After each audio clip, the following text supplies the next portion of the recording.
మన town 6 police Nizamabad division south rural circle town 6 police వాళ్ళు ఒక పెద్ద గ్యాంగ్ని పట్టుకోవడం జరిగింది. ఏవైతే హెచ్బీ బై నైట్లు రాత్రిపూట ఇళ్లలోకి చొరబడి దొంగతనాలు చేస్తున్నారో ఒక గ్యాంగ్ పట్టుకోవడం జరిగింది.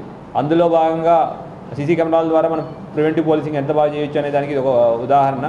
ఈ హెచ్బీ బై నైట్లు దొంగతనాలు రాత్రిపూట దొంగతనాలు అవుతుంటే మనం వెరిఫై చేస్తుంటే మొహమ్మద్ అమీర్ ఇతను హైదరాబాద్ షాపూర్లో ఉంటాడు యాక్చువల్లీ, కానీ అతను ఇక్కడ వచ్చి ఈ ఏరియాలో అఫెన్సెస్ చేస్తున్నాడు అనేది మనకి వచ్చింది. మన ఆల్రెడీ కేసెస్ రిజిస్టర్ అయినాయి. దానిలో భాగంగా అతని మీద నిఘా పెట్టి అతను పట్టుకోవడం జరిగింది. అతను యాక్చువల్లీ చిన్నప్పుడు స్టార్టింగ్ చిన్న పిక్ పాకెటింగ్తో స్టార్ట్ చేసేవాడు.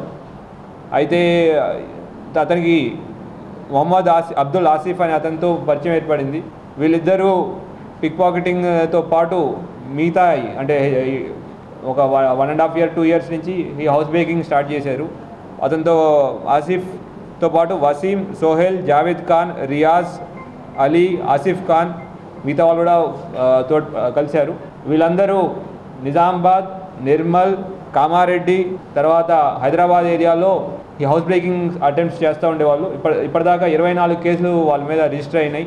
అయితే ఈ 24 కేసులు డిఫరెంట్ పోలీస్ స్టేషన్ డిఫరెంట్ ఏరియాలో రిజిస్టర్ అవుతూ ఉండేవి. వీళ్ళు దొంగతనం చేసి ఒక ఇల్లుని ఐడెంటిఫై చేసి దొంగతనం చేసి తీసుకొచ్చి ఆ డబ్బుల్ని షేక్ వసీం అనే అతనికి ఇచ్చేవాళ్ళు. బంగారాన్ని షేక్ వసీం అనే అతనికి ఇచ్చేవారు.